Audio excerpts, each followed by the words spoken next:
Sampurasun. Alhamdulillah sahabat, saya sekarang sudah bertamu bersilaturahmi di kediamannya seorang jawara muda ganteng serba bisa. Pokoknya banyak predikat-predikat positif yang tersemat di beliau. Beliau adalah Kang Gangan Garmana, seorang praktisi maenpo, kemudian juga dia juga seorang penyanyi. Jago memainkan berbagai alat musik, sahabat. Nah, untuk kali ini saya ingin mengajak beliau berbicara atau berdiskusi, menggali. Saya ingin banyak tahu karena beliau ini terkenal dengan musik maenpo-nya yang luar biasa. Maenpo Kang Gangan. Tapi terlebih dahulu saya ingin tanya dulu nih, kabarnya bagaimana? Baik? Alhamdulillah Kang Beni, alhamdulillah baik-baik.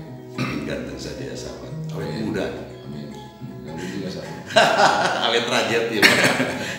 Kang Gangan, ini maenpo, ini namanya sudah terbiasa kita sebagai anak Sunda begitu. Tapi tidak jarang juga orang yang gagal paham tentang maenpo. Mohon Kang Gangan bisa menjelaskan apa itu maenpo. Iya, terima kasih Kang Beni. Maenpo ya.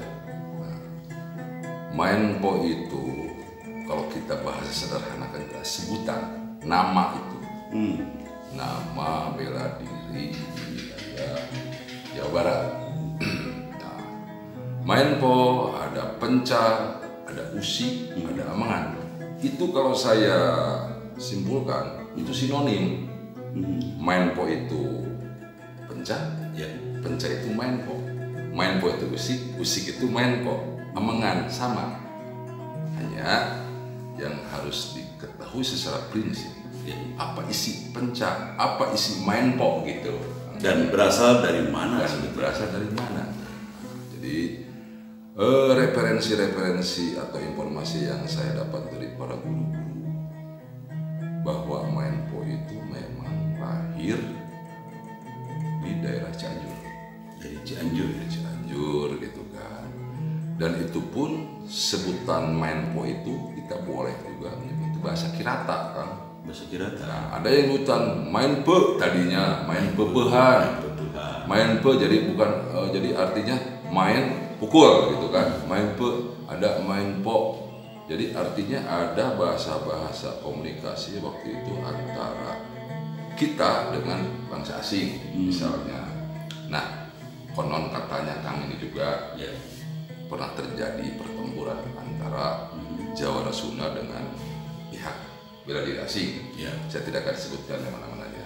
Cuman waktu itu kalahnya itu ya dipok, dipukul. Kebetulan kalau mungkin kalahnya di dengkek, mungkin lain lagi bahasanya main kek. Nah, ini yang main kek. Kalau kalahnya dibanting, mungkin lain lagi. Ya kan? Ya. Tapi saya melihat kesimpulan bahwa maenpo itu yang penting adalah isi maenpo itu apa aja gitu kan. Kalau dalam saya ibaratkan ya kan ya, kalau ini badan gitu kan, ada apa aja di badan itu? Oh, ada tangan, ada kepala, ada kaki, di dalamnya ada jantung, ada nah jadilah satu bentuk badan. Yang di dalamnya banyak organ ya. Organ yang saling berhubungan dan saling dibutuhkan dalam. Kalau kata anak satri, kal jasadil wahid. Seperti satu tubuh. Nah, kembali lagi kepada maenpo. Ya. Jadi maenpo itu kan adalah penca atau bisa disebut juga usi atau amangan. Kang Gangan setuju kalau maenpo atau penca ini disebut seni olahraga bela diri, karena di dalamnya ada seni, ada olahraga, dan jelas bela diri ya. Setuju kan? Ya. Karena di dalam maenpo atau dalam penca kita bergerak itu olahraga gitu kan. Nah, sudah olahraga apalagi yang harus dijalani oleh seorang praktisi, kita berolah rasa. Sehingga olah rasa itu akan menghasilkan ekspresi. Ya. Nah, ketika sudah dapat olah rasanya, maka olah jiwa. Olah jiwa yang dimaksud dengan spontanitas. Ya. Gitu kan. Jadi olahraga, olah rasa, olah jiwa. Nah, itu ada proses. Olahraga kepada olah rasa ada proses. Ya. Jadi endingnya ketika seorang praktisi penca itu kembali kepada alam kan. Kembali kepada alam. Maksudnya gimana? Contohnya begini, saya, Kang Benny atau siapapun, guru-guru saya yang lain, dulunya tidak bisa dan tidak mengetahui apa-apa. Lantas dikenalkan oleh gurunya Ya. menjadi seorang praktisi Mindpo, ditekuninya atau penca. Tentunya awal dia belajar jurus kan gitu kan. Betul. Itu olahraga. Bagaimana kita menggerakkan tangan, kaki dan semuanya itu harus benar. Ya, ya.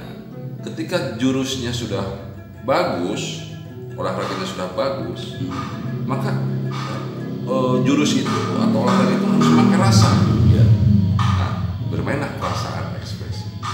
Nah, ketika rasa sudah diolah, baru endingnya hasilnya olah jiwa. Artinya olah jiwa ketika kita di dalam kehidupan kan, kita ngobrol, kita jalan kaki, kita tidak pernah berpikir mau kiri dulu, kita jalan atau kanan dulu, tapi spontanitas. Jadi intinya bahwa seorang praktisi seni apapun ya kan, bukan main proses. Ketika kita sudah mulai proses berlatih, terus kita mendapatkan faham, Ya.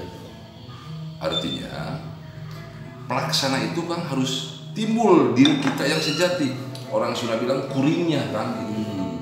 Kuringnya gitu. Artinya kekuatan yang ada di dalam diri kita, apapun yang ada di diri kita ungkit dan kita dohirkan di dalam Mindpo misalnya. Tapi referensinya tetap kan dari basic dulu. Nah, tanpa basic kita tidak bisa berimprovisasi atau berinterpretasi. Jadi segala macam juga harus ada pondasinya. Pondasinya dulu kan. Gitu. Makanya dengan pondasi yang kuat dan kita paham, maka akan timbul sebuah improvisasi dan interpretasi diri gitu kan. Nah, tadi disebutkan ada menyinggung Kang Gan dengan kata-kata jurus. Kalau di Mindpo ini ada jurus apa saja dan ada berapa banyak jurus? Nah, saya balik tanya sama Kang Benny, Mindpo-nya yang mana ini? Mindpo yang spesifikasi apa? Spesifik bebehan atau Mindpo yang secara general? Mindpo yang secara Kalau begitu dua-duanya Mindpo bebehan sama yang artinya harus dibahas satu-satu kan. Ya. Jadi kita bicaranya Kang Benny mau yang mana dulu? Bebehan. Bebehan. Oke.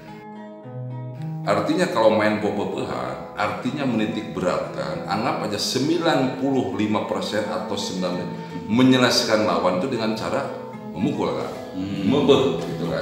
Ya. Dan baik menyerang pun membuat kalimat itu dengan cara mebeh.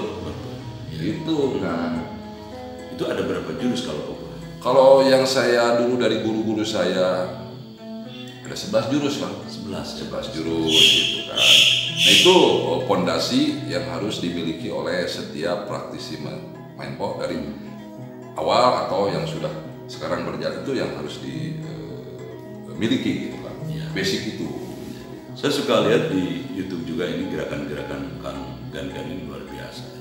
Ada yang Kingkilaban katanya. Kingkilaban itu tipuan ya kalau Kingkilaban itu diasumsikan boleh tipuan, boleh misalnya mengganggu rasa orang atau misalnya apapun boleh. itu namanya Kingkilaban. Kingkilaban artinya kita mengganggu gerak lawan Dan agar konsentrasi. lawan itu tidak tidak leluasa kepada kita.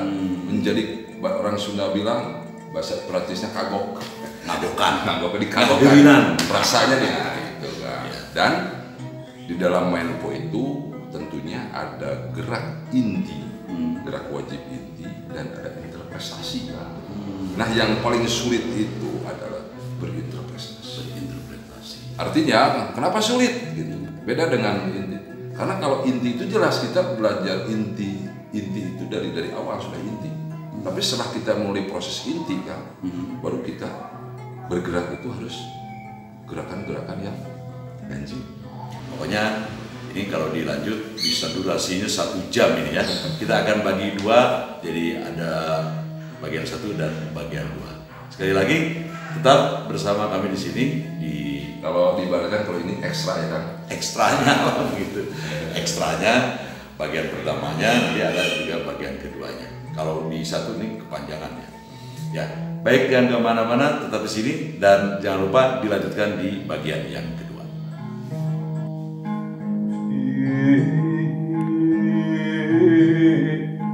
Mahal